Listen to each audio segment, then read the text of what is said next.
Okay, hello everyone. Thank you so much for joining this half-a-day symposium. Today, it's my great pleasure, and I'm very super excited to have my mentor, Professor Milica Radzig, as our first invited speakers today.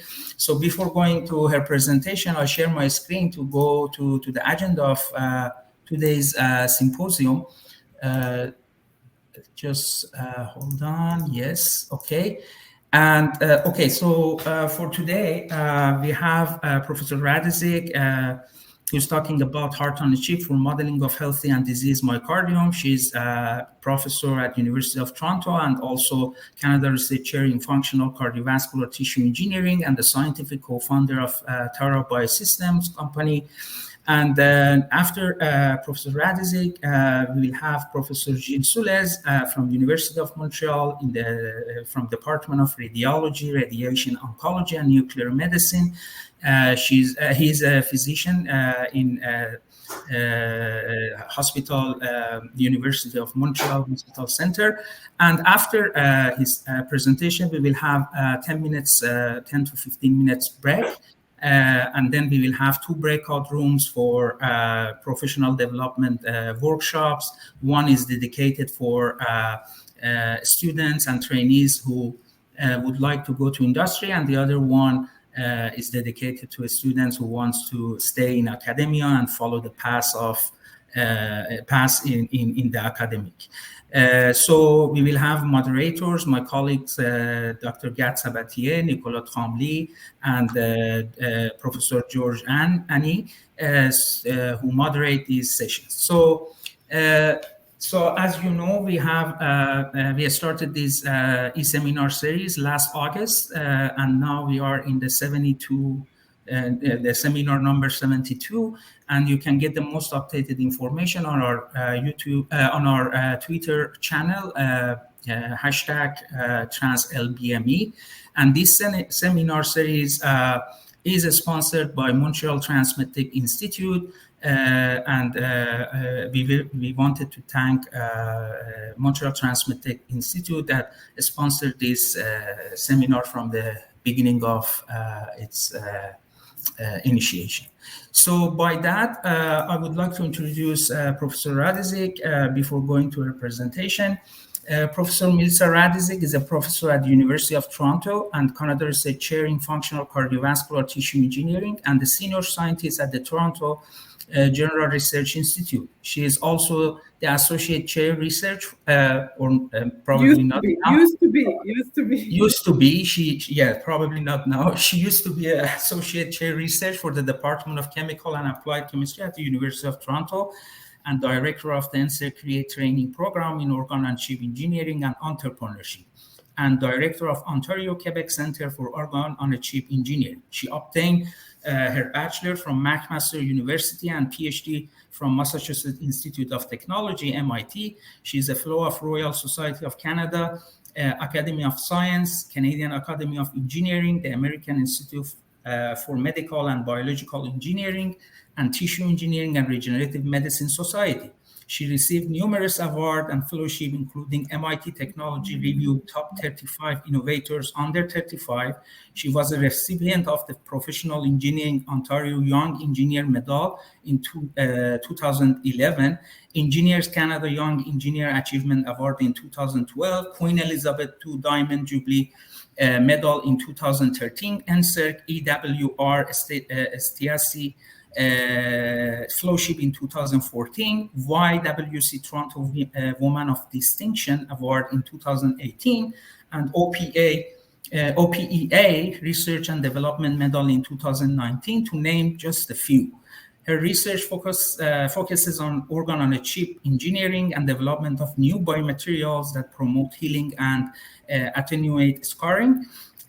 She developed new methods to mature human-induced pluripotent stem cell-derived cardiac tissue using electrical stimulation. Currently, she holds research funding from the CIHR, NSERC, CFI, ORF, NIH, and the Heart and Stroke Foundation.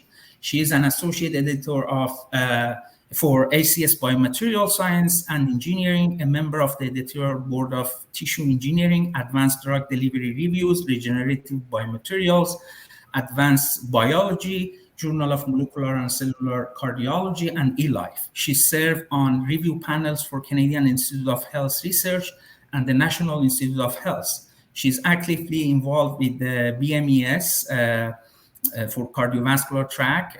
She was cardiovascular track chair in 2013 and 14, and Termis AM, she was the council member chair of the membership committee. She was a co-organizer of 2017 keynote Keystone Symposium, Engineered Cells and Tissue as Platform for Discovery and Therapy. She served on the board of directors for Ontario Society of Professional Engineers and currently serves as the board of director of, or used to be, board of director of Canadian Biomaterial Society.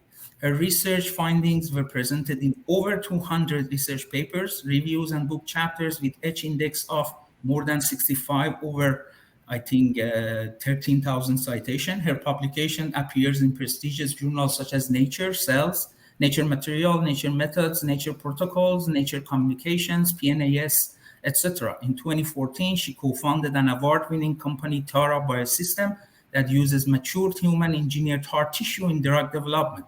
Tara currently tests drugs for major pharmaceutical companies.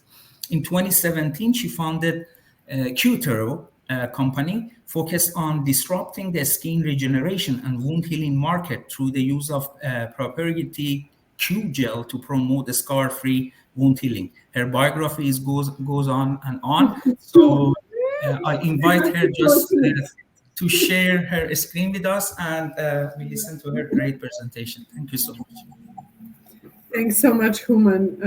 I should create abbreviated version of the biography because it's taking time from the talk. So today I'm going to talk to you about BioWire technology that we use as a heart-on-a-chip platform for modeling of healthy and diseased myocardium.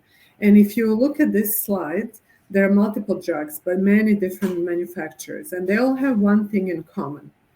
That is that they've all been withdrawn from the market due to cardiac side effects. And if I just point to one of them, Vioxx has killed over 20,000 people in the United States alone because of sensitivity in their hERG channel to this drug that caused very dangerous arrhythmia.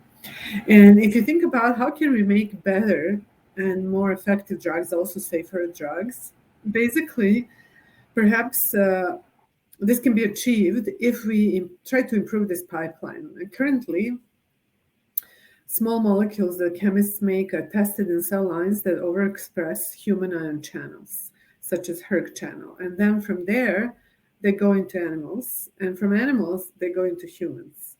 And very often, there are molecules that work, but we don't fully understand the mechanism. So if we could plug in human organ-on-chip systems within this pipeline to basically help us, first of all, understand the mechanism sooner, as well as define efficacy in human cells sooner, then we would avoid the situation where the drug sees or interacts with human tissue the first time in phase 1 clinical trials with unexpected outcomes. And so there is really a huge hope that organ-on-chip technologies could transform this pipeline.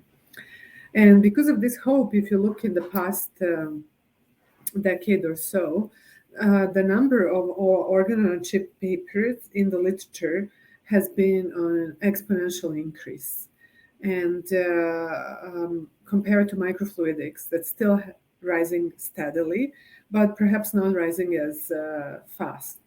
And this all basically started with the publication of lung-on-a-chip paper in Science by Don Ingber. He was the first one to use that name, although many, even a decade before that, researchers were putting cells into PDMS devices, and that's basically the essence of organ-on-a-chip field.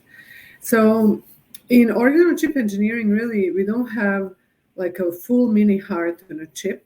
We are just recapitulating certain functional properties of that target organ. So in the lung, we might have barrier function. In the heart, we might have contractility. But when trying to make heart on a chip, we have to keep one thing in mind, that there is a really huge structural complexity. And for us to get appropriate function at the centimeter scale, we need to have appropriate structure and many different length scales. That's all spanning 9 orders of magnitude. So for example, at the millimeter scale, we would like these cardiomyocytes to be all elongated, aligned, and parallel. If we zoom in at the micrometer scale, we can see that these cells basically have cross striations. They're very precisely in adult cardiomyocytes. They're rod-shaped cells, very precisely arranged. And then at the nanometer scale, when we look into an individual sarcomere, we can again see proteins arranged in a very precise arrangement, and as actin and myosin are sliding past one another, that's when contraction occurs. And now if you superimpose upon that the complexity of the vasculature, which is just one of the really important supporting structures for beating cells, cardiomyocytes, you can see how this becomes a really, really difficult problem. Then another question is, where are the cells going to come from? Because cardiomyocytes proliferate extremely slowly after birth, and about half of the cells that you're born with you will die with those same cardiomyocytes. So the turnover rate is much, much slower compared to other organs, such as, for example, skin or epithelium of your gut that turns over every few days. However, with induced pluripotent stem cells and human embryonic stem cells, now it's possible through directed differentiation protocols that have been pioneered and perfected over the past 20 years or so to really obtain unlimited numbers of cardiomyocytes, as well as supporting cells such as endothelial cells or fibroblasts from that same cell line. However, one of the limitations is that cardiomyocytes that come out of these directed differentiation protocols, they're immature usually.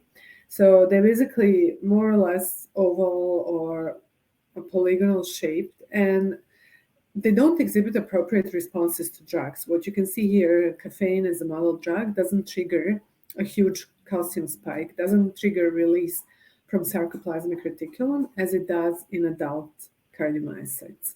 And then if you compare the shape of adult cardiomyocytes, they're rod shape versus polygonal human embryonic stem cell cardiomyocytes.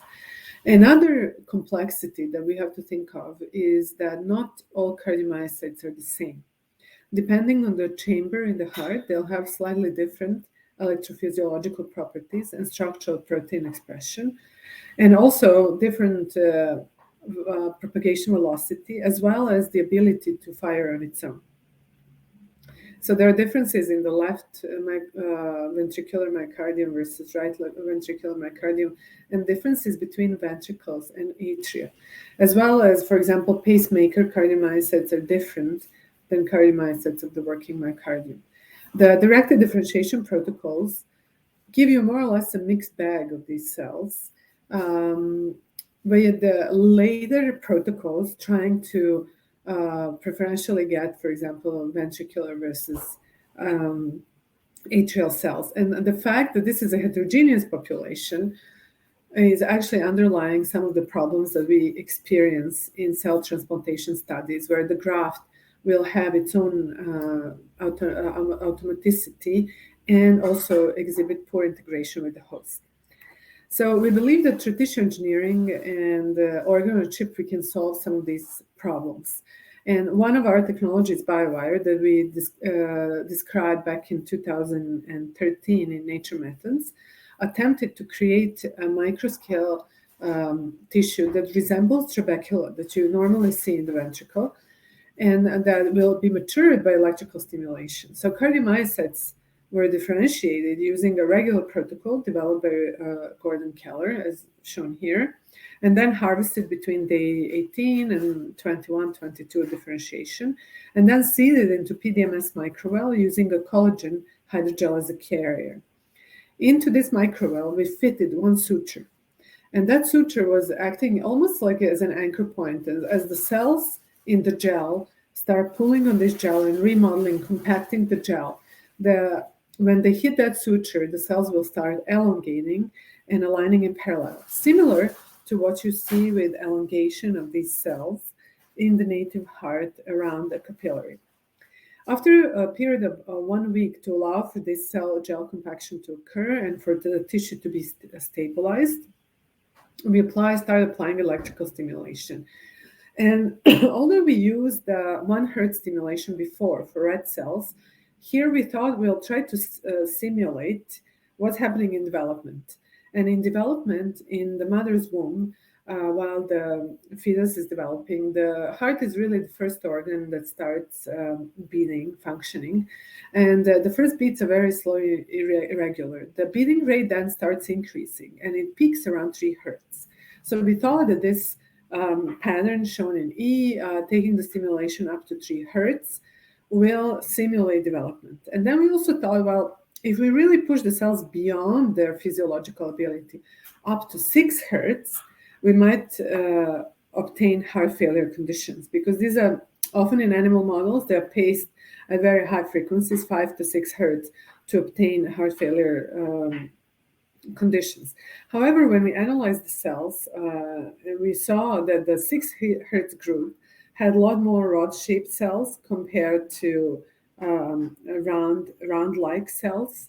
And also, the signs of electrophysiological and calcium handling maturations were enhanced in the 6 Hz group. If you look at the response to caffeine in 6 Hz group, it was markedly elevated compared to 3 Hz or non-stimulated.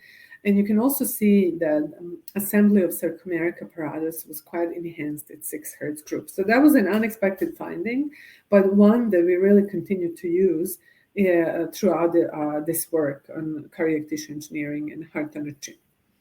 And we think this actually really happens because we're only doing this over a short period of time, only weeks, and we are pushing the cells to the maximum of their ability. So in a way, we're accelerating the maturation process.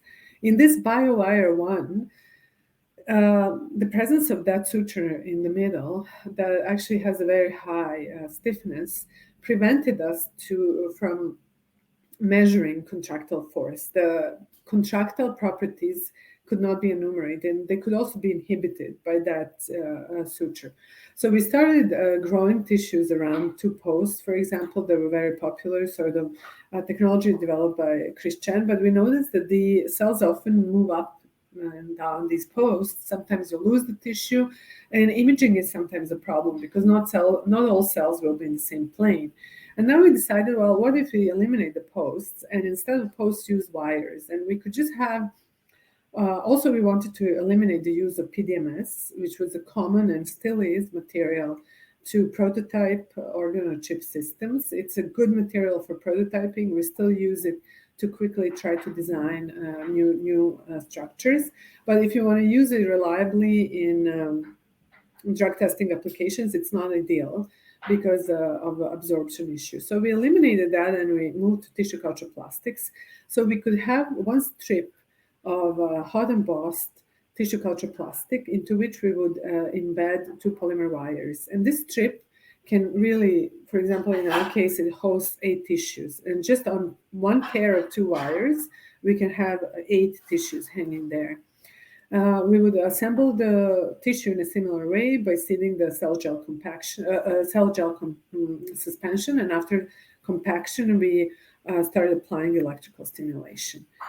Elements that are important in engineering this environment include also stiffness of these 2 wires. If the wire is too stiff, the tissue again cannot move during contraction, and this could cause hypertrophy. So we tried to match Young's modules of these 2 wires. They're made out of polymer, POMAC, and through synthesis conditions, we can match mechanical properties to that in the native heart to create basically mechanical control of the environment.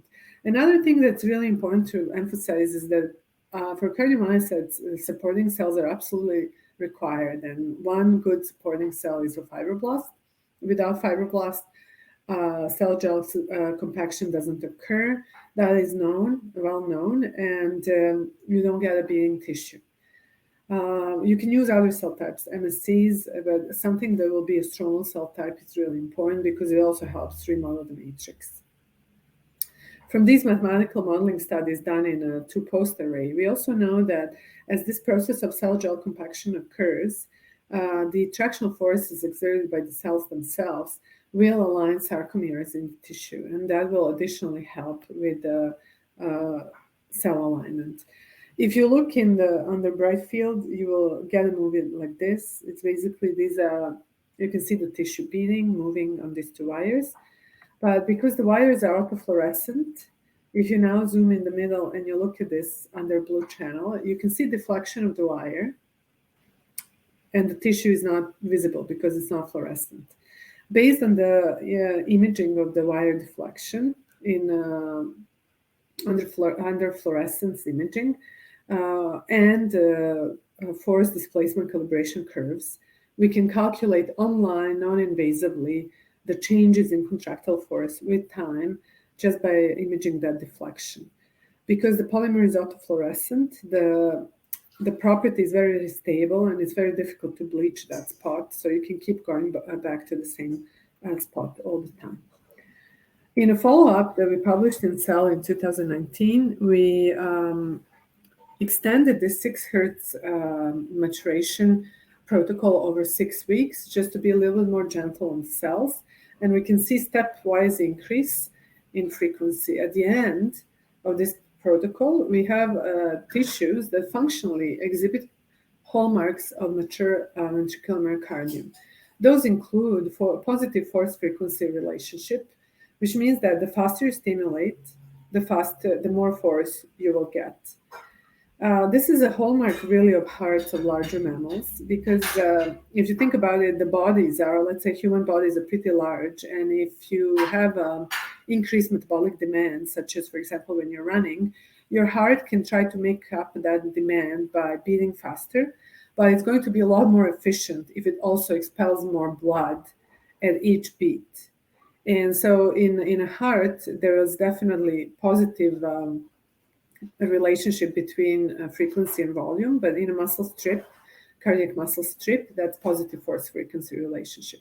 When we turn off the stimulator, the tissues will be quiescent, which is a really good news. And if we don't turn on the stimulator, they will remain quiescent for about 24 hours, but the beating will return at about half hertz the next day in about 24 hours. Then again, if we stimulate slowly, we observe this post-stress potentiation after a period of fast beating, and that occurs because there is accumulation of calcium in the sarcoplasm. We can now track the force and apply different drugs in a drug testing paradigm, and you can see if we add isoproterenol, we get an increase in force. If we add something like lidocaine, we also see that we are losing capture and peaks are becoming shorter. But importantly, if we add drugs that we know are arrhythmogenic, such as E431, which is a model hERG channel blocker. Remember, Vioxx was one of the drugs that was blocking hERG channel. We can see really this occurrence of very dangerous looking arrhythmia, which is something that people normally measure using action potentials. But here we can do it non-invasively and see how it evolves over time, this kind of behavior. Because we are relying on imaging, we can load the tissue with a calcium dye, and we can simultaneously map force and calcium to get curves like this, where we will be looking at EC50 for both force and calcium at the same time. So this technology was licensed from our lab by a company, Tata Biosystems, and I have conflict of interest because I'm a shareholder and a consultant. But they have used this platform to test SIPA drugs. So there is an effort which is called the Comprehensive In Vitro Pro-Arrhythmia Assay to develop, just as the name says, an in vitro assay that will be able to predict pro-arrhythmic risk of various drugs. And they have recommended that platforms that are aspiring to do this kind of drug testing basically test pro-arrhythmic risk of a number of pre-described drugs. And I'm showing you the results here for one of the high-risk drugs from this pre-described panel. You can see it's that basically the platform is able to pick up by the change in the action potential that you can see here, prolongation of action potential, the risk of arrhythmia upon application of this particular drug. When we have a drug that's low risk, such as verapamil, the platform BioWire2 is also accurately predicting that there isn't appreciably huge increase in action potential duration when this particular drug is applied. So it's correctly classifying it as a low risk. So Tara has done that for the entire SIPA panel, and in all cases, they were able to correctly predict the proarrhythmic risk of these drugs. Now, what happens with discovery studies, right? With discovery studies, one thing is to do safety studies to predict if there is a drug for which you already understand the mechanism and you understand that there is some benefit of that drug, to understand the safety of it. But the other question is, how do you discover better drugs? And one, for example, would be discovering heart-safe cancer drugs, because there are many cancer drugs that basically help people overcome cancer, but in the long term, they damage your heart. So there's a very large number of cancer patients that can suffer heart failure or myocardial infarction in years after the cancer treatment. So what we did here is we obtained the kinase inhibitors, and we actually tested about 70 different kinase inhibitors from a panel, a GSK panel. We first pre-screened them in a monolayer, and then we moved the most promising candidates into the BioWire platform. And you can see here that the platform can correctly identifies a kinase inhibitor, that this one, number 44, that does not affect contractile properties of the tissue, either at acute or prolonged exposure. And it also picks up a kinase inhibitor that can significantly lower the contractile amplitude of the tissue upon prolonged exposure. And then we're using sunitinib as a positive control because it's a cancer drug that's known to have acute effects. So especially if this can be combined with machine learning, which is what we did to sort out the candidates from the monolayer screen, we are able to identify candidates that would be the most promising in the BioWire platform, and then to also test and confirm these responses in an organ-on-chip platform. So this is probably shows that the idea and the concept by which one can marry a high throughput system, which is a 2D system, and a high content system, which is an organ-on-chip system, because currently the limitation of organ-on-chip systems is that it takes a while to build these tissues and to let the cells assemble into functional tissue. So at this point, I would challenge anyone who would say that organ-on-chip systems are high throughput. They're definitely high content, but not high throughput at the moment. Another issue that we try to tackle is the issue of this atrial ventricular specification. Atrial and ventricular myocardium are very, very different. And for example, atrial fibrillation is the most common arrhythmia in North America. However, there are really no good tissue models or cell models for testing of atrial drugs. The original directed differentiation protocols were mostly making ventricular cells and then with a mix of other subtypes, but bulk of those cells in the original protocol were ventricular cardiomyocytes. Recently, Gordon Keller's team, in a paper that they described in Cell Stem Cell, were able to create atrial cardiomyocytes using retinoic acid at defined stages of differentiation. So what we did here is, if we combine this pre-differentiation in either atrial or ventricular phenotype with different electrical stimulation protocol, as you can see at the top right, we can actually get tissues that are distinctly atrial or distinctly ventricular. If you look at the atrial tissues, they basically do not exhibit a lot of staining for MLC2V. They have shorter action potential durations, as you can see on the left. These are atrial compared to ventricular. And also very distinct responses to drugs, where they respond to carbachol versus ventricular cells that don't. The difference in the two stimulation protocols is that we were more gentle and slower with ramping up to 6 Hertz using ventricular protocol, and atrial was actually moving much faster because these cells are known to have a bit higher spontaneous beating rate compared to ventricular cardiomyocytes. We did tonal RNA sequencing, and through principal component analysis, we were able to show that if you look at this PC2 or PC1 versus PC2, you can definitely see that electrical stimulation is important. The cells are clustering separately. For example, ventricular unstimulated, ventricular stimulated. The same thing with atrial.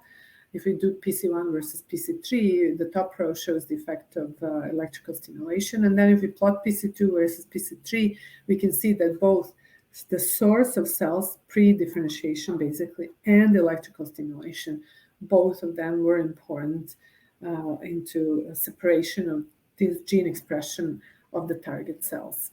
If we select certain markers of ventricular versus atrial myocardium, we can see, and these are well-known markers that most people know about, we are able to clearly see differential clustering of atrial versus ventricular tissues that are coming out of biowires. You can see the two different cell types at two different ends of biowire, as is shown here, and you can get a tissue that will have one atrial end and one ventricular end. You can see a gradient of properties. In atrial cells were here GFP positive. You can see them basically gradient, most of them at one end, versus ventricular cells sustaining for MLC2V at the other end. This also enables us then to get a gradient of properties in terms of action potentials at the atrial, mid-region, and ventricular end. And basically, that's a way to have like a mini heart in a single system, with the view of speeding that drug testing, where you can simultaneously look at the effects of drugs at atrial and ventricular end, as shown here, with representative drugs such as serotonin that didn't have any effect on the ventricular end, on calcium handling, and exhibited a change on the atrial end. In contrast, ranolazine, as expected, only shows the effect at the ventricular end and not atrial end of this tissue in terms of conduction velocity. So this describes basically the platform technology of BioWire, but where this technology could really be useful is in modeling disease. And because everybody is different, and I'm trying to illustrate with this slide that there is really a beautiful diversity of humans around the world. And there are, some people may have genetic basis for their heart disease, or it could also just be the conditions that they were exposed to that would lead to that heart disease. So the question is, can an organ-on-a-chip biosystem such as BioWire be able to capture this range of human diseases? So one of the first disease models that we studied was modeling hypertrophy as a result of hypertension. And we were able to access cells from NIH Hypergen study. NIH Hypergen study is following people since 1996. And so the question here is, many people have high blood pressure, right? So we know that. But some people they will all be treated with drugs that are more or less similar, right? And some people will just do fine, and other people will develop left ventricular hypertrophy, and some of these people may develop heart failure. Left ventricular hypertrophy is the thickening of the heart muscle, and that occurs because you have high blood pressure. Obviously, your heart is pumping against increased resistance in the periphery, and although some people will be fine their entire life, other people will have hypertrophy. In this case, it is not a single mutation that results in it. It's actually polygenic. So we can't really predict ahead of time by genetic testing who will have this type of polygenic hypertrophy as a result of hypertension and who will not. And so what we did here, Uli wanted to see if a bio-wire system can kind of predict this, right, without us knowing what was actually the phenotype of the patient. So he sent us cardiomyocytes that were derived from iPS cells derived from 6 patients enrolled in the NIH Hypergen trial. 6 of them were not affected by left ventricular hypertrophy. 3 of them were not affected, and 3 were affected by developing left ventricular hypertrophy. We did not know which group was which. We were completely blinded carrying out these studies. So we started the BioWire cultures and maturing these cells over a period of 6 weeks, which is our normal protocol. And at that point, at 6 weeks, there were no significant differences in any of the functional properties between non-affected and affected patient cells. And obviously, we were quite disappointed, but then we really realized this is just a maturation protocol. So these cells are equivalent to a very, very young individual, basically. And why would there be any difference, right? Because this kind of condition develops over many years in the lifetime of the patient. So we tried to simulate this aging and prolonged stress. And so we stimulated the tissues at 3 hertz up to 8 months. So this is a cell culture experiment that Gilles carried out for 8 months. The cells were exposed to 1 hertz of stimulation. And at 5 months, we start to see differences between stimulated and unstimulated cells. By 8 months, the tissues from affected patients are not beating at all. So they're effectively in heart failure. And the cells, the tissues, BioWire tissues from the non-affected patients were still beating. So in 8 months, we were basically able to capture the changes that happen over 20 years or so in a patient. And so when we looked at gene expression also by RNA sequencing, we were able to identify 21 pathways that were consistently turned on in the samples from the affected patients. And by looking at the common hypertrophy genes, you can see that the non-affected samples don't have a lot. It's mostly blue or yellow. And if you look at the affected patients, they have quite a lot of hypertrophy genes turned on. You're mostly seeing orange and red. There is one non-affected replicate, A2, that was clustering with these affected ones, but most of them were clustering really well. And amongst these 21 pathways, you can see a lot of them, and these all include multiple genes that are involved in things such as, for example, cardiac inflammation, pulmonary hypertension, integrin signaling, etc. So these now genes represent targets for future discovery. In contrast to this polygenic disease that affects a lot of people and it can be really predicted by a genetic test, there are monogenic mutations that affect families very profoundly. And one of them is a mutation in sodium channel, SCN5A. So this channel is responsible for the upstroke of the action potential. And here, this positively charged amino acid with changed by an uncharged amino acid. And this causes the ion channel to become hyperexcitable. It's easier for ions to pass through it. Interestingly, it usually doesn't affect young individuals, and people kind of develop it as they age. And there is a basis of that. That there is alternative splicing. So this mutation is found basically in an exon that is only used during adulthood. So that means that we cannot really capture this mutation in immature cells, immature cardiomyocytes that are resulting from the direct differentiation protocol. So what we showed here is that if we create biowires and we mature them, we start capturing this mutation, and just as expected, the R222Q mutation biowires exhibit shortening of the action potentials. This could be consistent with hyperexcitability, and also much lower normalized force. If you look at the immunostaining, the cells express a lot less cardiac markers such as troponin T. This is cross-section of the biowire. It also looks bigger. Interestingly, these patients exhibit dilated cardiomyopathy in vivo. So we are able to capture some of the hallmarks of that disease, such as lower force and this inefficient compaction of the actual tissue.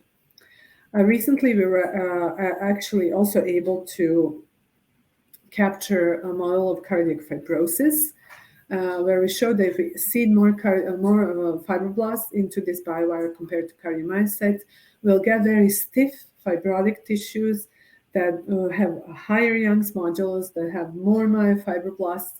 They also have lower active force. And in a paper that's now published since 2020 in Nature Biomedical Engineering, we were able to show that these biowires that have fibrotic biowires are more similar to human myectomies from hypertrophy, from patients, basically from Toronto General Hospital, compared to mouse models of disease. One is also able to build a model of drug-induced cardiomyopathy using BioWire platform. And here, if we allow the tissue to compact over 1 week and we apply an angiotensin II treatment, we will develop tissues. First, you will see hypertrophy of these cells. And that's why if you look at red, at first, it looks like these cells have higher contractile force. However, after that, the tissue cannot keep up with the beating requirements anymore, and it starts really decreasing active force, exhibiting these alternance in force, which means it's barely captured. If we look at immunostaining, we clearly see hypertrophy of cardiomyocytes, increased nuclear size, and we also see much higher activation of myofibroblasts and enhanced matrix deposition in angiotensin II treated tissue. So this is a classical sort of example of drug-induced cardiomyopathy. But one of the new things that we're working on is how to go mainstream.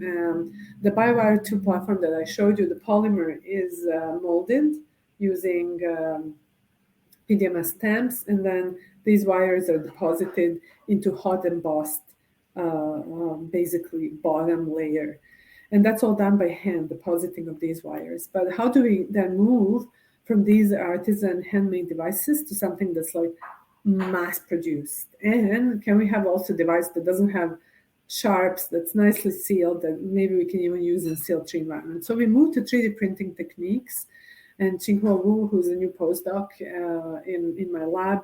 So basically, she first hot embosses the bottom of either 96 well or 24 well plate, and at the same time, these carbon electrodes are introduced. Then she 3D prints thermoplastic elastomer. Polymer cannot be 3D printed in this way, but to render this thermoplastic elastomer fluorescent, she uses quantum dots. And then you can seal the bottomless well plate onto this platform, and in a single step, you end up with a full 96 well plate or 24 well plate. You can see this new nanocomposite ink that enables us to achieve this process. It's also very stable in culture because TP is not degradable, and it allows us to reproducibly measure the force as well. At the same time, it does not exhibit any toxicity on cardiomyocytes. Through this new process, you can see manual production BioWire 2 versus multi-well plate device. Through this new process, we increase the throughput of device fabrication by 69,000 times. This is supposed to be visual representation of how much faster it is to make the multi-well device compared to BioWire 2. The multi-well device per time is this dot in the middle compared to entire BioWire 2. So we thought this new platform would be ideal to study the effects of SARS-CoV on the myocardium because there could be direct effects as a result of infection of cardiomyocytes that express ACE2 receptor at low levels, or it could be an indirect effect as a result of cytokine storm. You probably heard that myocarditis is not uncommon. It's actually quite common. Some forms of cardiac side effects are very, very common, and they have been reported to occur as often as in 70% of hospitalized patients. So these are patients who are having more severe symptoms compared to those who are staying at home. And the first question is, can cardiomyocytes be infected with SARS-CoV-2? And what we did here is we took SARS-CoV-2, we put it into monolayer of cardiomyocytes, and then we take the supernatant from cardiomyocytes and we infect other cells like virus cells. And we measure this TCID, the dose that's necessary to kill 50% of the cells in a well of virus cells. And you can see after day 5 of expansion with cardiomyocytes, there is significant increase in the viral particles there that's enough to start killing quite profoundly virus cells. That tells us that there is productive infection of cardiomyocytes with SARS-CoV-2. What we then did is we created these biowires and we took them to CL3 facility where we infected them with SARS-CoV, and we had 2 different groups, kind of healthy myocardium or myocardium that's made hypertrophic and diseased by angiotensin II treatment. What you can see here is that even with the biovirus, the virus can propagate. That's shown in D and E. And also in monolayers, not just that we have this killing ability of the other cells, but we can also show assembly by Western blotting of viral nuclear capsid proteins.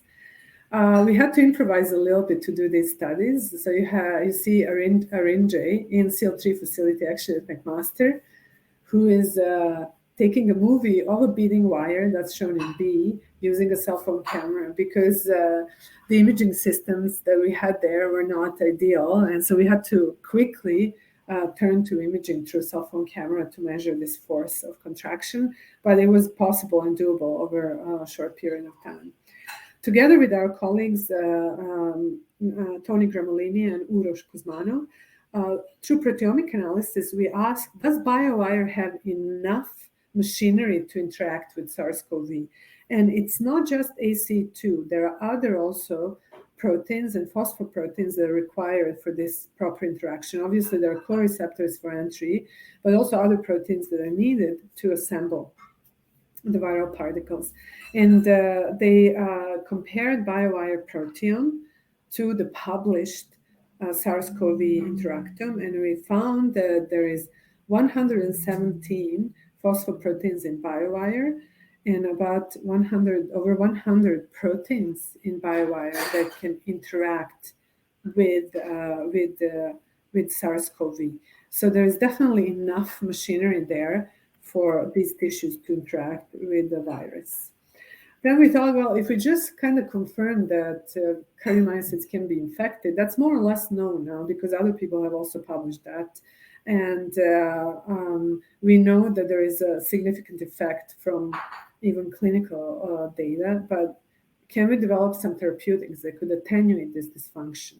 And we thought that because this is pretty complex, lots of things going on, can we use exosomes because they carry a lot of microRNAs at the same time. So we compared the exosomes derived from cardiomyocytes, iPS-derived cardiomyocytes versus iPSCs. And we did just a quick kind of test, first pass, on biovirus that are infected with common cold coronaviruses. And we saw that iPS-derived exosomes were able to consistently and profoundly increase contraction force of these biovirus over time. There's obviously a lot of difference in microRNAs between iPSC EVs and cardiomyocyte EVs, but because of the functional screen data, we decided to carry forward with CL3 studies with exosomes that were derived from undifferentiated iPSCs.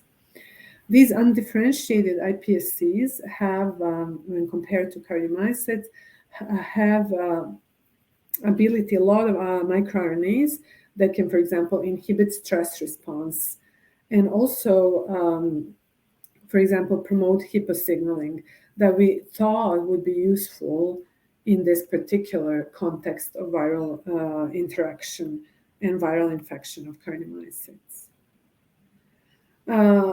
As a control, we used common cold coronaviruses 229E and NL63. 229E cannot even infect cardiomyocytes because it doesn't have a receptor. They don't have receptor for it. NL63 also uses AC2. Then we had 3 different MOIs going from 0.1 to 5. And then we had certain groups that we treated with EVs also, right? That would try to rescue the function. And then we also had a group, a very high MOI of 5 that was treated with angiotensin 2 or with EVs, which is angiotensin 2 is a disease model. What you can see here very consistently that the electrical excitability worsens, especially at higher MOIs. We lose the ability to contract. The normalized ET also with angiotensin 2 worsens MOI 5. Interestingly, the tissue also starts becoming smaller in cross-section at higher MOI, and that's likely because we're losing the cells. You'll see that later on. So this compaction process becomes actually more severe. So we're actually losing the volume of the tissue from cells dying from SARS-CoV-2. If we compare to the effects with common cold coronaviruses, there is really not much of an effect. There is some kind of transient little bit of an effect after, I wouldn't even call this after infection, after addition of the virus, and that's mostly because of handling, but shortly after the contractile properties are fully resumed. However, if you apply SARS-CoV from the contractile force data, what you can see from the traces, obviously common cold coronaviruses and uninfected, they're beating fine over a period of 1 week and 2 weeks. But we really, at higher MOIs, we lose the ability of these tissues to contract. You can see they're flatlining here. EVs can slightly rescue that. And if you look at this graph, this is success rates, right? After at MOI 5, after 1 week, only about 20% of these tissues are actually still beating. And EVs can definitely rescue that. We can see that EVs can also, at lower MOI, enhance contractility, which is really, really promising. At 2 weeks, the data are even worse, definitely a lot more flatlining after 2 weeks, especially in the angiotensin model. And when we add EVs, we can definitely almost go back to 100% of tissues beating after 2 weeks. The contractile force is very, very small, but they're still able to beat, which is very promising.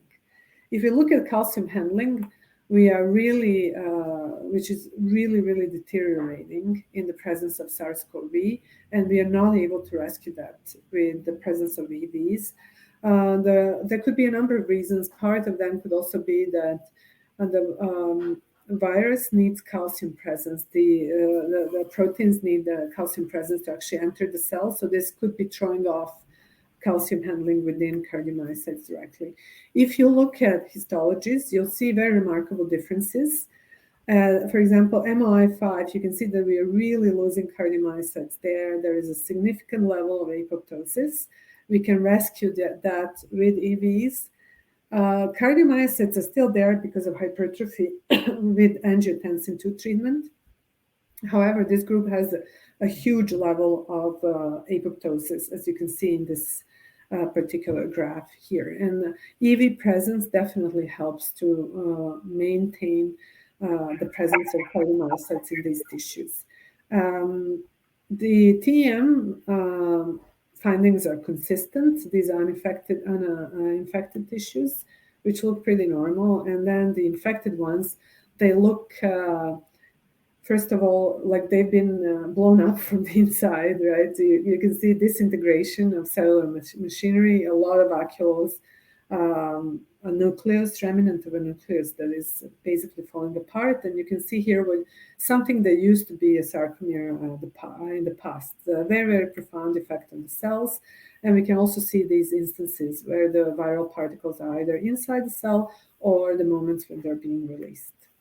By RNA sequencing, we found that one of the top most affected pathways was oxidative phosphorylation that's highly, highly inhibited, and then coronavirus pathogenesis pathway is really turned on, that there is a profound difference between unaffected and uninfected and infected tissues, not so much between EV-treated and untreated. But interestingly, EVs were able to rescue some parts of the metabolism, which points to their potential promising effects.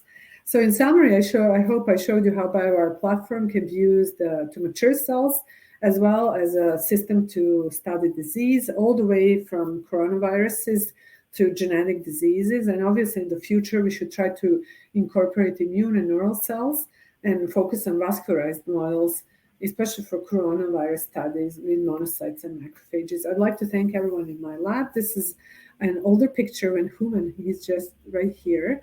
This is our last gathering before COVID. This was a holiday lunch, 2019. And then a couple months later, we had to go into the lockdown. So I'll be happy to take your questions now. Thank you so much, Professor Radisic, for this inspiring presentation. You showed us many nice results, and especially in the research that you're doing in COVID during this pandemic, that the access to the labs and stuff are limited. So we know that you have other commitments also after this meeting, so maybe we have a short time for one or two questions from the audience. I encourage them to post their question in the Ask a Question box or in the chat box. But just to start, I have probably one question that I will ask about the exosome therapy and cell therapy. So we know that there are some problems of integrating of the cells to the heart after cell injection, and also the synchronization of the beating cells with the heart muscles. So I think by exosome therapy, this kind of can be solved, right? I don't know. I think the jury is still out, right? It's basically for if you have a heart failure or myocardial infarction or heart failure, right? You could lose, if you have a severe infarct, you could lose 1 billion cells. Some people have a transmural infarcts where the entire wall, right, from epicardial to endocardial side is dead. And I'm not sure that exosomes could solve that, right? There's just so many cells lost, and we know that natural ability of cardiomyocytes to proliferate is not that high, right? And obviously, I don't think people even discuss anymore the feasibility of resident cells. I think that story has been sort of pushed back kind of on the back burner. So I think in those cases of really severe infarcts, heart failure, we will have to have transplantation of cells that can beat. And they will be probably coming from human embryonic stem cells or iPS cells, like what Blue Rock is doing. Then how do you make them integrate, right? That's the question. And so maybe, I don't know, maybe exosomes could help there or some other biological therapy. Part of the problem is these cells are not equally mature as the rest of the myocardium. And so they're kind of doing their own thing. They have the spontaneous rate. So by maturing the cells, maybe growing mini tissues, micro tissues, and then injecting micro tissues that will have everything, not just cardiomyocytes. I think another problem is also we were mostly just injecting cardiomyocytes. I think that's a problem because cardiomyocytes don't live in isolation in the heart. They need supporting cells. So perhaps injecting micro tissues that are mature to some level and together with these supporting cells that could help them integrate, I think that could be the way to go, right? Or if we decide to use cardiomyocytes alone, then to co-inject factors that could be microRNAs and proteins that can help them with integration. Those would be the ways to go. I think also for our younger audience, also, if especially with devices now, right? If we can also stimulate. You have implants that can stimulate at the same time, right, to enhance this electrophysiological integration. That could also be quite something, but that we can remove easily at the end, or they could create on their own at the end. That would be something quite nice.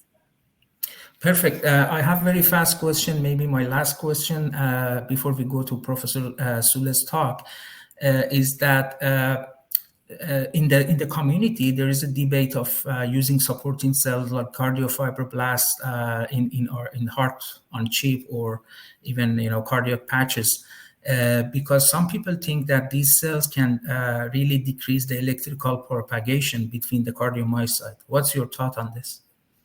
Well, we can't make a tissue without them. So I think it's just using the right cell type, right? And and how much of it are you using, right? Obviously, so I just tell the people, well, you have so many fibroblasts in the heart, and in the healthy heart, they don't overgrow. They don't inhibit electrical impulse propagation, right? You know that when you take the heart from a neonatal right out and you digest the cells, if you enumerate, maybe even half of those cells will be fibroblasts, right? So there's a lot of them. There are a lot of endothelial cells also. So, but when we take the fibroblasts out, the moment we put them on the plastic, they can turn on the myofibroblast phenotype, right? So, and those cells that have been changed or transformed, they could cause problems in tissue engineering and organ on chip. But so long you have the right phenotype of fibroblast, they really enhance the outcome of a tissue engineering process. I don't think we can do it without them. And people have also published, if you do it around vasculature, it's better. Even these vascular cells, they help with integration, etc. There are other candidates like macrophages, resident macrophages, or neural cells. People are looking into it right now. But basically, there is a mesh of neurons around the heart that we have completely neglected in tissue engineering and organ on a chip. And that's something that people should also start looking into. Thank you so much, Professor Radisic, for your time and this great presentation. It was a great honor to have you again in this seminar series. You can also watch the recording of Professor Radisic's previous talk in this series on functional biomaterials. This is another talk that is on our YouTube channel. And also, if she allows us, we also post this presentation on our YouTube channel later on. Thank you so much, and have a great day. Bye-bye. Thank you. Bye. So, and by that, I will invite our next speaker, Professor Soulez. So we have Professor Soulez with us. Before he starts his presentation, I will go through his biography. Professor Gilles Soulez is MD, MSc, FRCP, and FSIR. Is a vascular and interventional radiologist at the CHUM and University of Montreal. He graduated in radiology in France and completed a 2-year fellowship with certification of the French College of Interventional Radiology.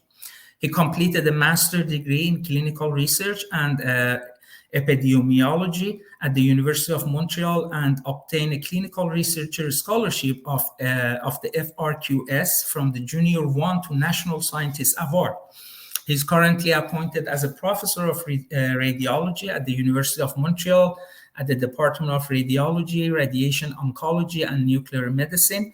He is the director of the Laboratory of Clinical Imaging Processing at the CHUM. And his research is dedicated to the advancement of vascular and interventional radiology in the field of aortic, peripheral arterial diseases, liver embolization, and management of vascular anomalies. He's funded by the Canadian Fund of Innovation, Canadian Institute of Health Research, Natural Science and Engineering Council of Canada, Fonds de la Recherche en Santé du Québec, FRQS, and Canadian First Research Excellence Fund. He has published more than 230 peer-reviewed papers with the H-index of more than 50, 9 patents, and is very active in technological transfer with leading companies in this field, such as Siemens Medical, Cook Medical. He was honored by the Award of Excellence and Innovation from Cardiovascular and Interventional Radiology Society of Europe in 2013, the Prize of Innovation in 2008, and Prize of Bernadette Nogrady, if I'm not mistaken, in 1997 from the Société de Radiologie du Québec. He is the president of the Canadian Association of Radiologists, and his biography goes on. And because of the limited time, I will invite him to share his screen with us and start his presentation. Thank you so much for accepting our invitation, Professor Soulez. Thank you, Human. So we will start, if I can find my presentation here.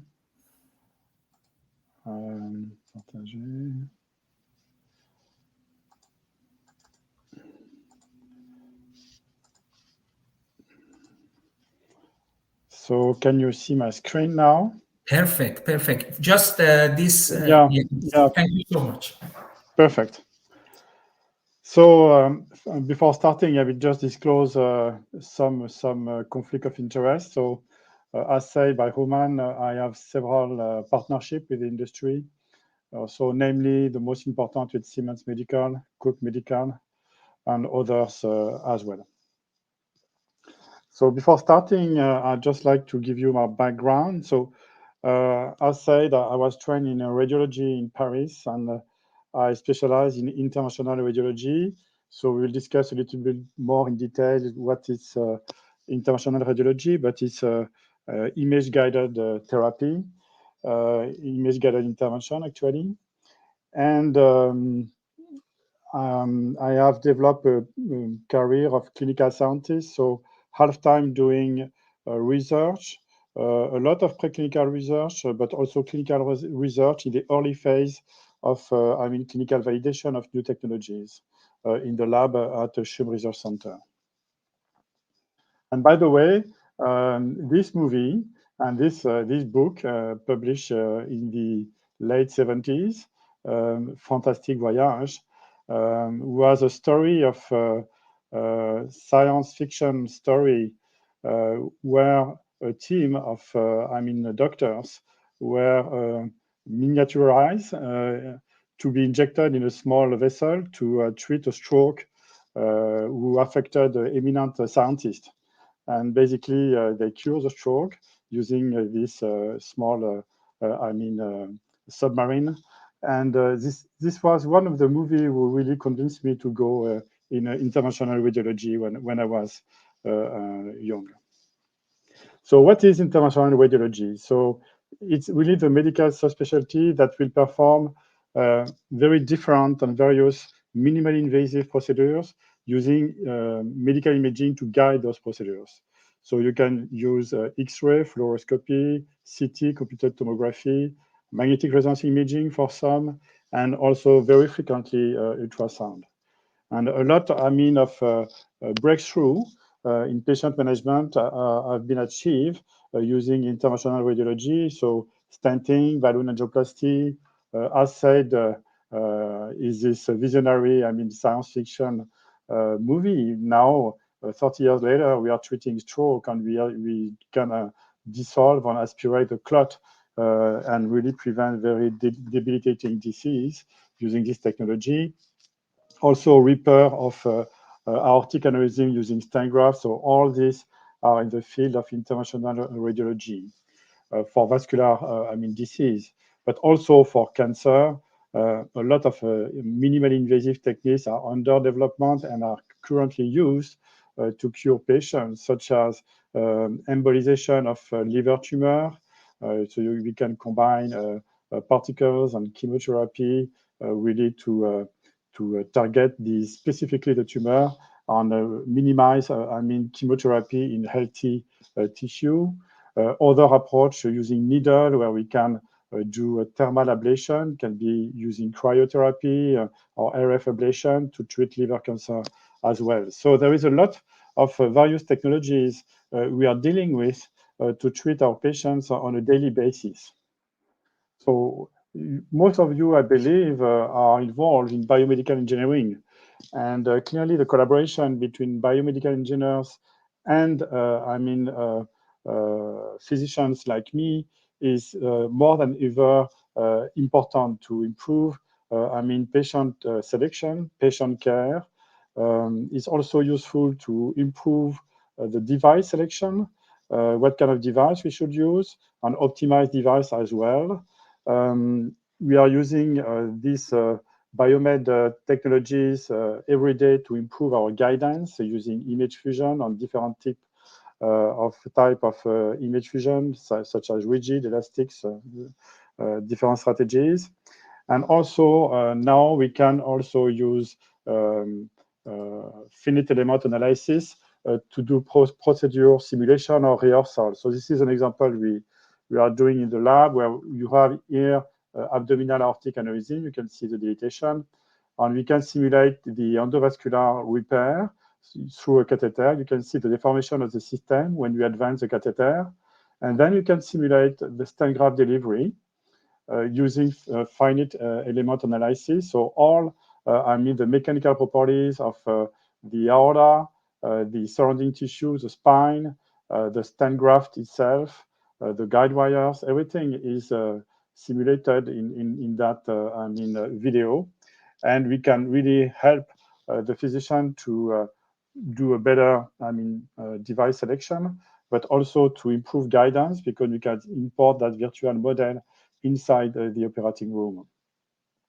And now also robotic and nanorobotic is more and more part of the future development we will do to improve the performance of our guidance and targeting as well. Behind guidance and simulation, also biomed engineering is very important in the field of optimizing and developing new interventional devices. So there is a lot of areas where biomed engineers can be involved in designing new catheters, guide wires, but more and more now, biologically active devices with a bioactive coating. So this is an example of collaboration we have with Sophie Le Rouge, where we converted some graft, stent graft, to treat aneurysm, and improve them by electrospun polyethylene covering, and trying to activate this kind of graft to promote endothelial cell adhesion, to improve patency and also healing following implantation of those devices. So biomed engineering is essential actually in all steps on all phases of the development of interventional radiology. Now I will be more specific, and I will present one technology really we developed from the different TLR. I will explain you a phase of medical device development. The goal of that presentation on this technology is to explain you how we can proceed through those different phases. What are the hurdles you can have, and how you can you manage that. So this technology is a gel, embolizing gel. So embolization is a technique we are using by injecting a substance through a catheter or needle to block a vessel. So it can be an artery, it can be a vein, and there is different material we can use. Sometimes we can use metallic coils that can induce mechanical blockage. Sometimes we induce particles made of PVA. Now we were interested in developing a gel, and I will explain you how we design the gel and how we get to the patent, and we advance in the validation of that. First of all, the technology readiness level, you probably know them. But when it's applied to medical research, so the early phase, so basically 1 and 2, is really to understand from the scientific literature what are the current state of the medical knowledge for a specific problematic, and how we can improve it. And based on this review and these findings, try to develop a hypothesis and experimental design to improve it. Then the level 3 and 4 definitely are trying to advance a proof of concept that can be experimental, mostly in vitro, sometimes in vivo, trying to show the feasibility and some safety. But during this phase, I mean, the environment is mostly experimental in the lab.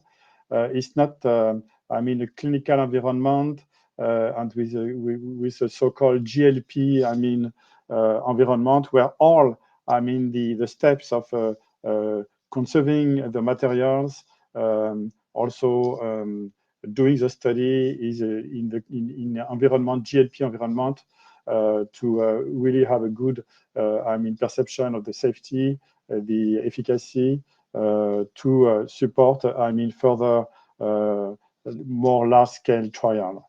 And then we need to prove that the prototype is usually perform well in an operational environment. For that, usually it's a phase 3 trial where we compare it to, I mean, a reference, I mean, approach, a reference method, a standard method against we will compare the new method. And finally, then it's really qualify the system and sometimes post-market surveillance of the product.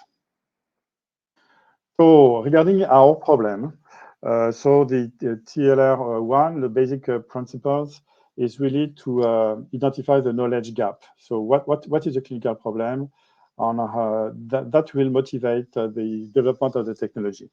In our case, we observed that when we were performing this embolization procedure consisting of blocking vessels, I repeat again, so it can be veins or arteries or aneurysms, we observed some recurrence and recognition. It was observed in different areas, territories. So when we embolize intracranial aneurysm, embolic is when we insert stent graft in aortic aneurysm, arteriovenous malformation, and even for venous embolization. So we have collected some evidence to understand more in depth what was involved in this recognition process. And so we start doing with Sophie Le Rouge some necropsic studies of a patient having endovascular repair of aortic aneurysm. So you can see here an axial slice. You can see the aneurysm in yellow, some thrombus here, the prosthesis, the two limb of the prosthesis here. And in that case, you can see that the clot is not well organized. There is some areas of soft clot. So there was some leak and the aneurysm was expanding versus in a patient with a very perfect healing. You can see a fibrous, I mean, healing. And this patient had a good healing and a good evolution. So we try to understand what were the underlying process that can lead to a good healing or recurrence of the aneurysm. The same using other imaging, so using MRI, we were able to find that the thrombus characterization, the signal of the thrombus, can see that we have fresh thrombus and the healing of the aneurysm is not correct. We were also, I mean, discussing with our friends doing embolization of intracranial aneurysms, and they have done animal studies showing that when they embolize experimental aneurysms in the carotid artery, there was a kind of mechanism of endothelial recognition done between the material that was implanted, its metallic coils, and I mean the aneurysm wall. So this endothelial recognition was really a big concern, I mean, in the healing. And that proved that if we remove the endothelial lining, like in that case, you have a complete healing and no endothelial recognition. So we came to the conclusion that the endothelial layer play an important role in the recurrence following those embolization procedures. And this was another example. So you can see without endothelial ablation, it was done mechanically. We had the model, so carotid artery, the bifurcation, and you can see there was an aneurysm. We put the coil, But without endothelial ablation, you can see the recurrence here, some contrast going there. And with endothelial ablation, complete thrombosis here. Now we try to apply this concept to the problematic of aortic aneurysm repair. So now, let's say that 60 to 70% of the patients having abdominal aortic aneurysm are treated by inserting a graft, endograft. So it's through the femoral artery, through the catheter, the video I showed you.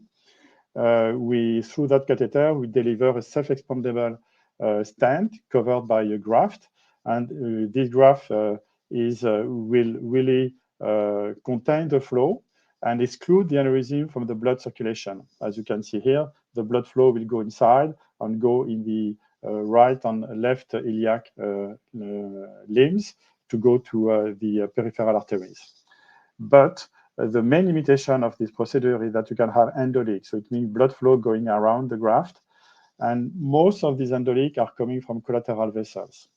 And they are a big limitation because it's 20-25% of the patient. It needs to do additional intervention. On some patients, 1% of the patient actually may have a rupture, even if they had this stent graft insertion due to the endoleak. So the second hypothesis we have is that maybe this collateral flow coming from the collateral vessels can play a role in the endoleak persistence. And also, as observed in the intracranial aneurysm, as I showed you, that is this endothelial lining can combine with this collateral flow, can really be the major factors that will do long-term endoleak that can be detrimental to the patient.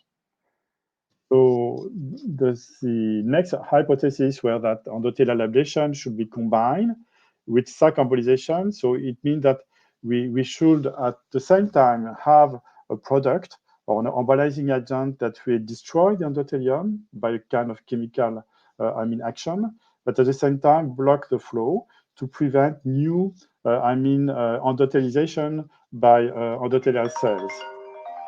Sorry. So this was the hypothesis that was really the basis of the development of our gel. And as you can observe, it was at the beginning a very narrow indication, and probably a mistake from us. Just endoleak following aortic endovascular repair. So we have done a bunch of animal testing to prove that. So we have developed experimental aneurysm in an animal model without collateral, just having aneurysm with an endoleak. So we put a graft, but there was a kind of a leakage here. And we have done that with endothelial ablation and without endothelial ablation. It was a mechanical endothelial ablation. And we were able to prove that when we have a mechanical endothelial ablation, there was a better healing and the endoleak was not patent anymore. So the hypothesis one was proved in that model of endoleak repair prevention. And then we did the same with a collateral flow. So we breed aneurysm with a collateral vessel. And what we found that if we combine endothelial ablation, but we have collateral flow, basically the endothelial ablation, as seen below, will decrease the size of the leak, but we still had quite a significant proportion of endoleak. So it was really a good evidence that if we want to treat and to prevent those endoleaks, we need to do both. So endothelial ablation, but at the same time, flow obturation or flow blockage to treat our patient. And this was proved here with the percentage of sac occlusion and also the decrease of the aneurysm size if we use endothelial ablation or not. And also we observed in the pathology, when we look at this endoleak persistent, that there was clearly endothelial lining appearing on which was really lining the endoleak. So this endothelial recognition was obvious in our experimental models.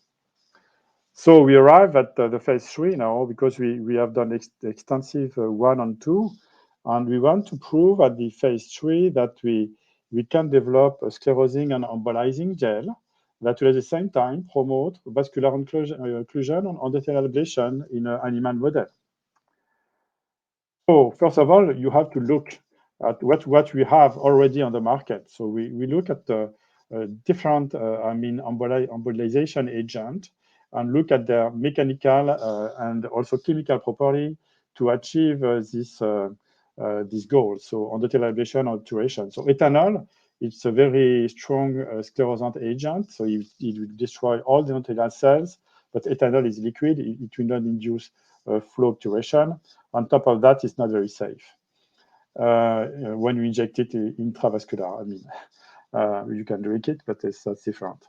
Glue, we can use crazy glue, so it's quite good, but it's not sclerosant, and it's not easy to control because crazy glue will polymerize very fast. So the safety is so-so. There was new copolymer agent called Onyx, which is a very good agent in terms of occlusion, deliverability, but no sclerosant, and some issue with the radiopacity, very radio opaque, and those patients were very difficult to follow in imaging after due to that. There was one agent that was interesting for us. It was combining ethyl cellulose, which is a kind of gel, with ethanol, so combining sclerosant and occlusive properties. So we actually developed this in the lab. We do a similar formulation, but that can be injected through catheters, a little bit less viscous. And we tested that gel in the same aneurysm model, in the animal model, in the endolytic model. So you can see the gel that was really surrounding the graft here and filling the aneurysm sac. The point is that we had problems with that formulation because the control was not good. So we had a migration of the gel, some stent graft thrombosis, which is not good, and very difficult to inject through the microcatheter. So it was a kind of failure. But those who had, adequate embolization had no recurrence. So there was some encouraging, signals, but we need to improve the biomaterial by itself, actually. So back again, we have to come back to the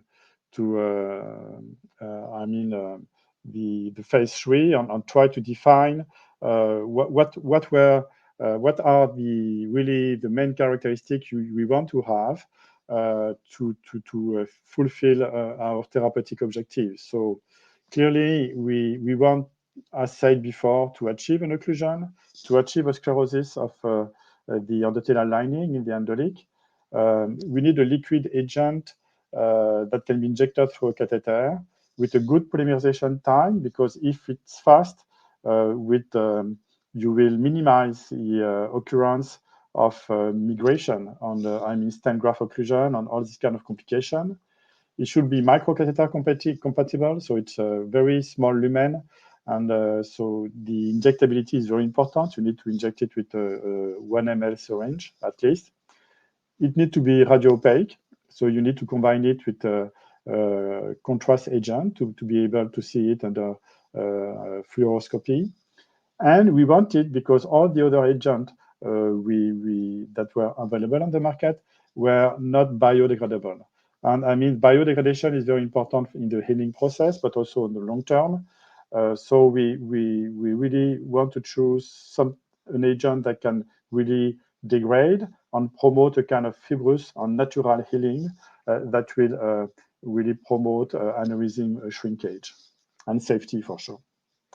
So finally, we came to that agent, Ketosan. So Ketosan is a thermosensitive gel. It's made of a polysaccharide. Actually, it's made from shells of shrimps or crabs. That's why there was a lot of Ketosan production in Gaspesia, in Gaspésie. And interestingly, this gel, we were able in the early phase of the development to combine it with iodine contrast. We can make it radio opaque, and we can also combine it with a sclerosant agent, which is called STS, which is the most used agent to induce sclerosis of varicose veins. So very safe agent. So, and also on top of that, we knew that Ketosan gels were injected to promote cartilage regeneration. So we knew that Ketosan was already used as a bioimplant with a good safety history. And for us, you can see the matrix of the Ketosan here. And this is a kind of porous matrix. And this is quite ideal for drug elution. And so we study the STS release, so the sclerosant agent release, which was over a couple of weeks. So basically, when we start, this phase 3, we didn't pay attention too much on the, we found a supplier who was in Quebec called Kytomer, but we didn't look too much at the GMP compliance and all this stuff. We were happy to have this collaboration. So we are really able to develop, the formulation, to have the contrast mixed with that, the sclerosant, and we did this provisional patent in May 2010 before publishing the first in vivo results. And what we claim is that we were able to combine a Ketosan thermosensitive gel that can be injected through catheters combined with a sclerosant. And we targeted as a potential indication, so endolytic for aneurysm repair, vascular malformation, and varicose veins. So we try to enlarge potential application, even if at this stage we just, tested it in the endolytic, so the aneurysm, indication. Then we have done some, basic testing using simple model. So we injected in auricular arteries of rabbits. It's a good model. You can just see it under visual inspection. You can also using laser imaging. So it's cheap, and you can see, the efficacy or the safety of the embolization. And actually, we tested it against saline, Ketosan without the sclerosant, and Ketosan with the sclerosant. And we can observe that already with Ketosan alone, we had a good occlusion, which is expected compared to saline. But then we had a greater occlusion and efficacy using higher concentration sclerosant. And also the same lower recanalization rate compared to saline for sure, but also to Ketosan marginally compared to Ketosan alone. And we observed when we look at the histology that when we have Ketosan alone, you can see here the artery, the Ketosan gel, and you can see that the endothelial cells were still active, and there were endothelial staining. So the Ketosan gel alone was not destroying the endothelial layer. When we include the sclerosant, either 1% and 3% STS, we have this destruction of the endothelial layer. So the proof, of concept was established that the combination of sclerosant and an occlusive agent as a Ketosan can impact, endothelial recanalization. Then we finally filed the patent in September 2014, so it's almost 7 years ago. So to continue on that, we presented all, the evidence I showed you to the board of Cook Medical, and between 2014, 2015, tons of meetings on different committees and different advisory boards. And finally, they agreed to license, the technology in 2016. In the meantime, we had a couple of grants independently from the Cook, license, and we were able to advance, the technology and validate it in the iliac aneurysm model. We also were able to test other sclerosant agents like doxycycline, which was interesting because doxycycline can be sclerosant as well, but has a potential also to block metalloproteinase, which are involved in aneurysm degeneration. So we believe that maybe doxycycline can be interesting, that it could prevent endoleak, but also stabilize the aortic wall. And also, Sophie was doing the meantime testing new Ketosan formulation for cell therapy in oncology. So we try to widen potential application of that gel. So I go fast on that. So we have done this animal testing in endoleak. So it was interesting, but still marginal in the sense that we had less endoleak using the Ketosan STS compared to Ketosan. Less migration, so it was encouraging. What was more encouraging is that in terms of safety, the inflammation was not so bad in terms of blood markers of inflammation, also histology inflammation score. So it was encouraging. And you can see here the histology. So you have the aneurysm here, the graft, which is the prosthesis. And you can see the Ketosan alone without STS on the endoleak. There is a hole here where the blood was flowing. And with Ketosan STS, so a complete obturation of the aneurysm. And these are the inflammation score. So you can see that we still had some inflammation, but not very different between the two formulations. What we noticed is that the Ketosan STS were a little bit more dense and slower to degrade, and less cellular invasion with the Ketosan STS. Just very short, so we tested this other agent, doxycycline, and what we was expecting using doxycycline was to reduce that sclerosis because it's sclerosant, but also to block this MMP activity, which is, a pathway of aneurysm wall degradation.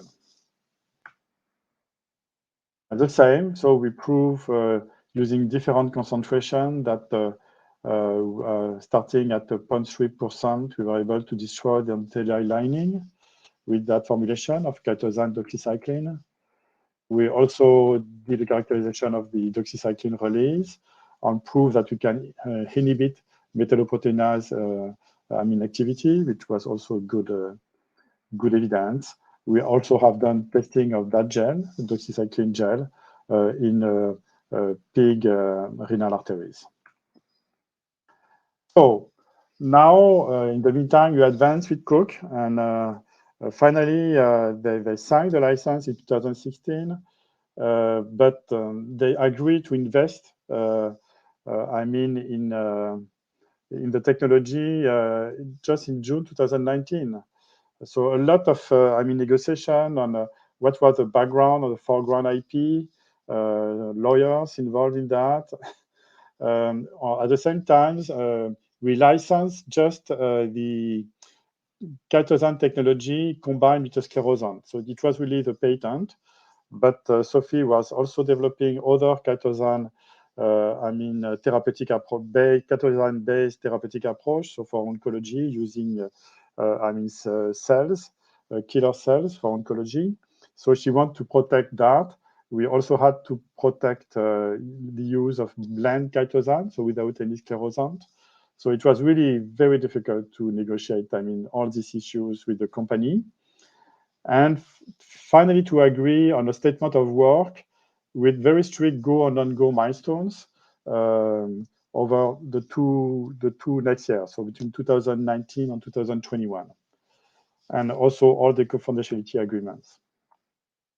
So finally, during this phase, we worked on a Gmp Compliance Standards for gel fabrication. So we had to find two providers. I cannot tell you the name, but who can provide medical grade Ketosan with GMP compliance. And we had to start again from zero because it was a new supplier, new Ketosan source. So we have to do all the testing we have done 5 years ago on injectability, rheology of the gel, radiopacity, STS release, evaluate also the impact of the sterilization process on the gelation characteristic. So again, we have to come back almost to square zero to follow these regulatory steps. Another thing which is important is we should have, and we have actually widened the clinical applications. Because as I showed you, we were very focused at the beginning because our research was very focused on aortic aneurysm. And so we worked a lot on endoleak. So but endoleak is good, but when a company like Cook Medical is looking at the global market, they want more application than one niche application. And so we had to have a broad patent claims, and hopefully it was from the beginning. So at the beginning, we claim that this gel can be interesting not only for endoleaks, but also for arteriovenous malformation, varicose veins, venous malformation. So the portfolio was pretty large, and this is probably the key to motivate them to invest in that technology. So then we have done grant application at the CHR NSERC program called CHRP with the support of Cook to really test, the GMP compliant formulation, first in vitro and then in varicose veins. So this was because after discussion with Cook, we found out that venous embolization was probably the largest indication. So as always, there is also kind of business perspective, which is important.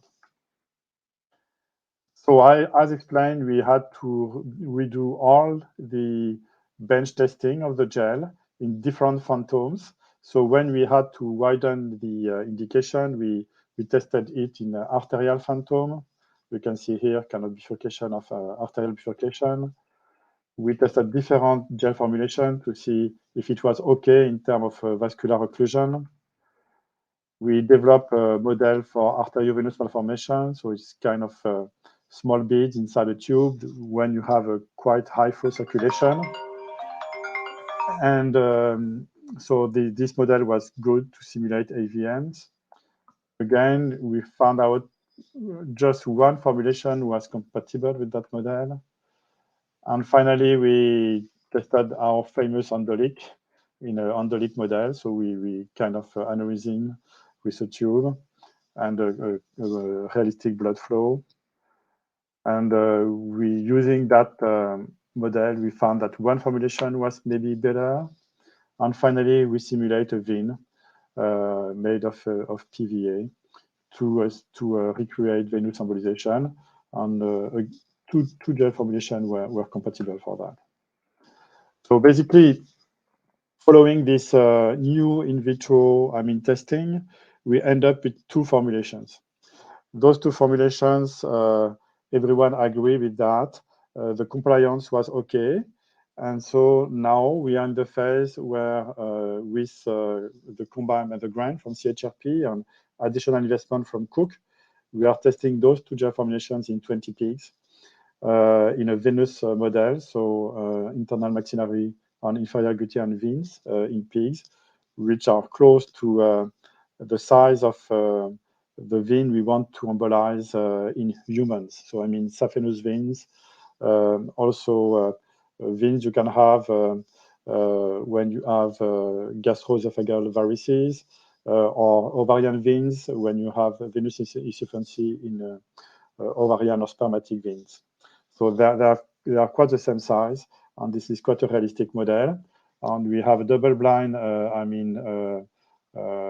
design. So we don't know what kind of gel we are using between the two formulations. 1 month follow-up, and we are doing angiography, CBCT, ultrasound to see the imaging characteristic of the gel, but also how the gel performs in terms of vascular occlusion, and also in terms of gel safety, so gel migration. So it's good to inject gel, especially in a vein, but if your gel is not cohesive enough, you can have a fragmentation of the gel, and the gel can migrate centrally and go embolize in the lungs. So we are looking after each embolization if the lungs are safe or not, and we test the efficacy using all the imaging endpoints, but also pathology and histology.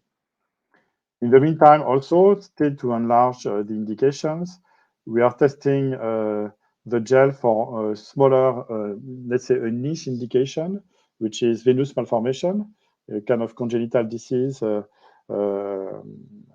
vascular anomaly, vascular malformation, but quite frequent as well.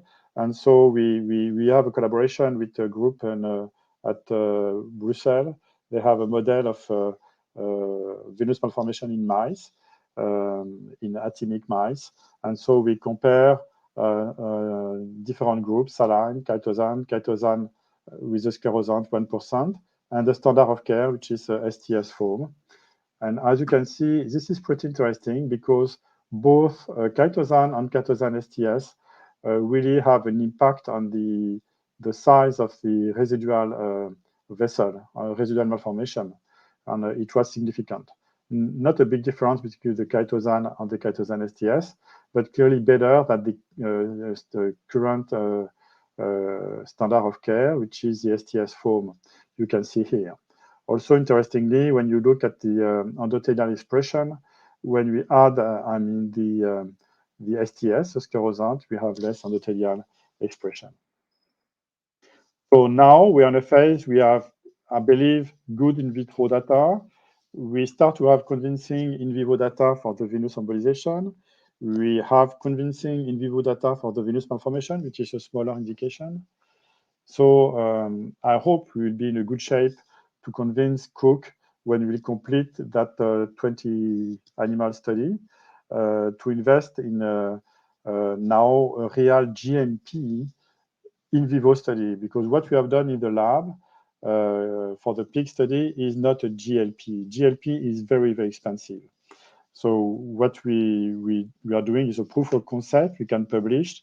Also, it's a good opportunity to optimize the protocols. We have changed a little bit during, the trial, the methodology of injection to improve the safety. But at the end of the study, we expect to have an optimized, procedure and be able to do a GLP testing that costs almost 3 or 4 times more, because everything needs to be monitored to then hopefully come to a first phase 1-2 clinical study. So what kind of mistake we should have avoided at the beginning? Clearly, the first was to start doing the testing with the gel from the company Kytomer in Gaspésia and not checking all the GMP requirements, because when you start doing a optimization of formulation, but this formulation will not, anyway, you cannot inject it in a human, it's a waste of time for sure. Second, probably at the beginning, we were too narrow when we look at the clinical application. So we should have broadened the portfolio of potential clinical applications earlier, and maybe bring earlier additional proof of concept that it can be interesting for venous embolization and so on. Another thing which is important when you deal with companies is to be sure that you align with the company R&D roadmap. So we had some problem. Cook had an important issue at that time for compliance problem for other products. So their R&D team was really, they had limited resource to give to us to advance our project. So almost during 2-3 years, we were stalled. But in general, it takes you a lot of time and efforts to convince big companies to invest in the technology. So the other strategy is build your own startup and try to have a high-risk investment and build your own company, but it's also quite difficult. I feel more comfortable to work with big companies, but to be honest, more and more big companies prefer to buy a technology that went through all the TLR process and taking no risk, even if they invest more money at that time. So in conclusion, this is a kind of experience of a co-development of a technology. It's really a living lab environment, because from the beginning, we were working with Sophie, and I was bringing my IR clinician expertise, but also expertise in in clinical research. But this environment is very stimulating, and we really need to listen each other and to learn from each other. And now it's sure that Sophie is doing a lot more on our limitation and our expectation as interventional radiologists. As now I really start to understand more what are really the game of developing a new gel on the rheology, sterilization. So all these issues now, I really know more about it, and I hope I will be able to avoid mistake from the beginning. And this is why the living lab environment is important, because from the beginning you should define the go, non-go on the basic sciences, on the clinical sciences, to be sure that you will gain time and invest in the proper technology. Clearly, the rules of the game: patent, you have no choice, and then you need to sell your patent to get the licensing and then the contract. Don't do that for money. You will be disappointed, because, well, first of all, the IP bureau of university and research centers, where they will take most of the money. And if you have some benefit, we do not have yet any benefit. Most will be invested in the lab, but most importantly, you need to keep your integrity and stay inside your expertise, and know what you are good in. So I'm not a molecular biologist. I'm not a biomed engineer. So I work with a very talented biomedical engineer and also a pathologist, to be sure that we are on the good track. And this is my role of clinical scientist, as I said, to show to the team the clinical benefits and limitation early in the technology development, but also understand the basic sciences on how to develop the technology. So thank you. Thank you so much, Professor Soulez, for this exciting and inspiring talk. You actually shared with us different aspects of your experience, not only scientific experience, but also your journey towards bringing this great technology to the market and license it to Cook Medical, which is a huge medical device company. And I want to acknowledge also that my mentor, Professor Lerouge, and your main collaborator is on this call with us, and she was listening, and she was one of our previous speaker also, that she talked about the technology from the engineering side as well. And so by that, I would like to ask you, because you mentioned that you licensed this technology to Cook Medical, which is a medical device company. Why you didn't decide to kind of a spin-off or a startup, kind of your own company, and work on that yourself? This is a very good question. The point is that it requires a lot of energy to do a spin-off company. The beauty of working with a big company like Cook is that you can really, Sophie and I, focus on the science and not too much, on the finance, because it's a big stress. Mm-hmm.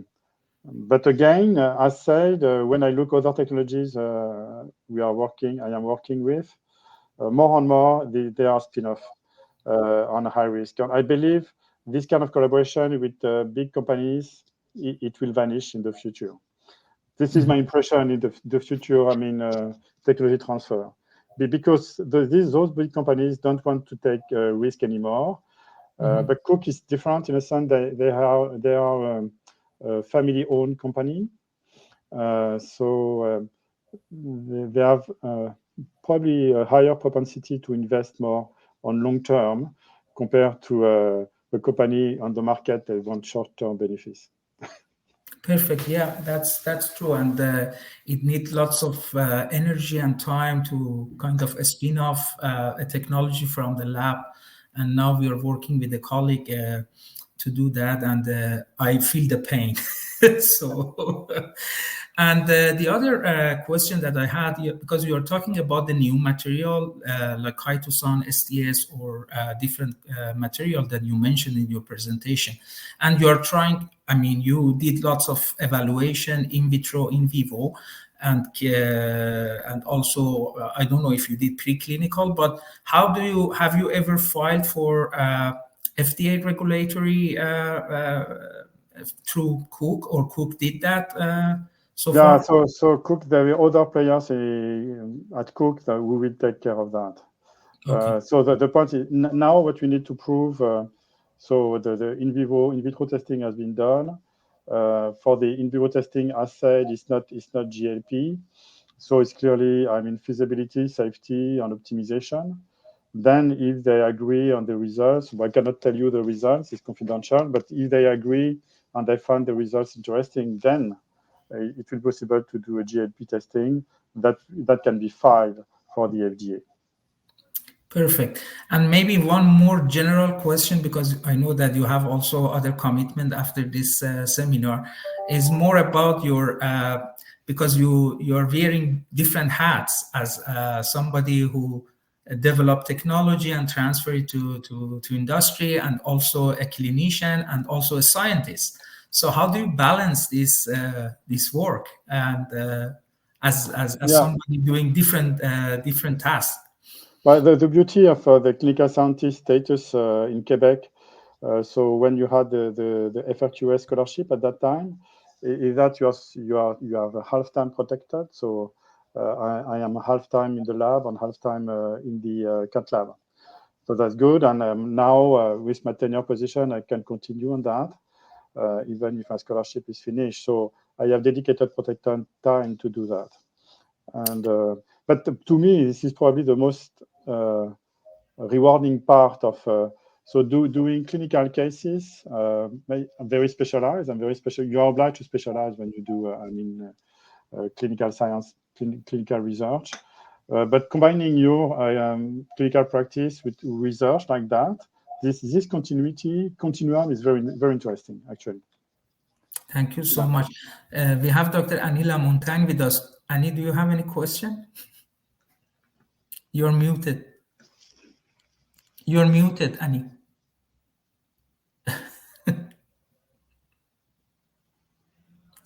If you go on your image. There you go. So that's the sentence of the year. You're muted. Okay, but I just wanted to say I liked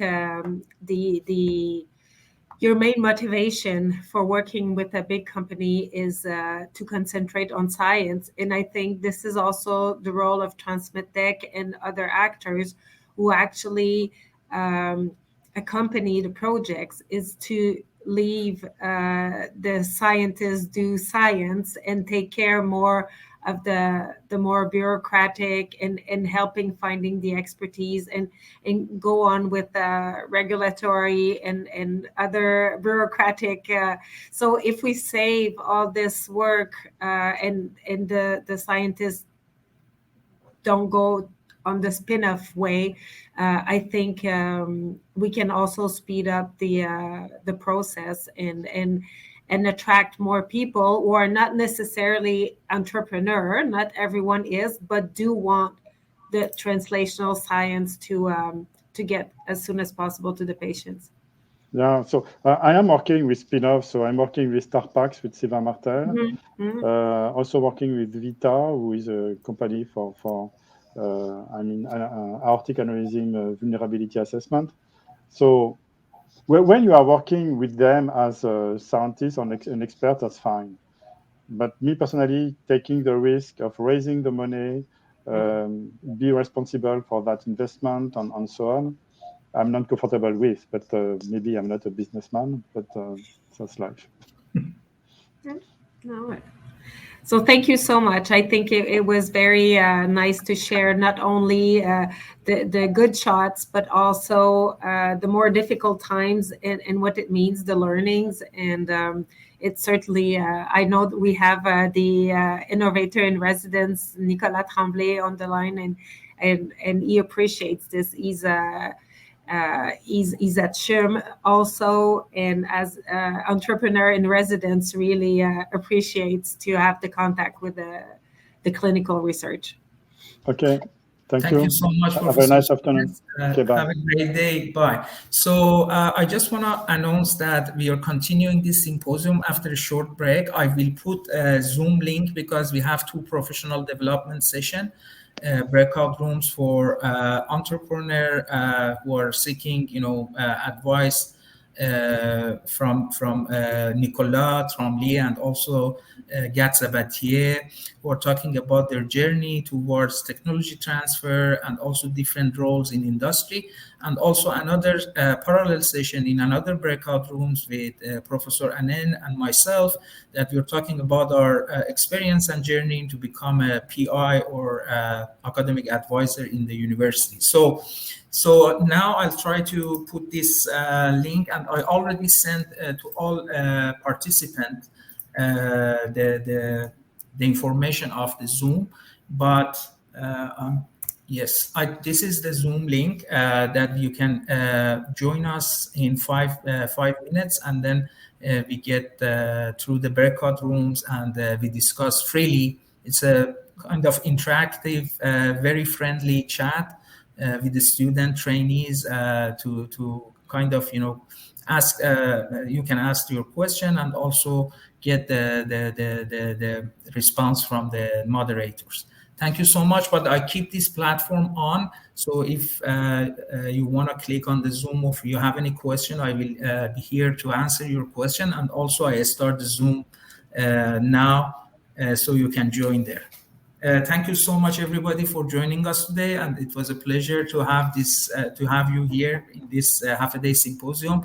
And after the break, we will have the professional development breakout rooms. Thank you. Take care. Thank you, Dr. Lamonta. Thank you.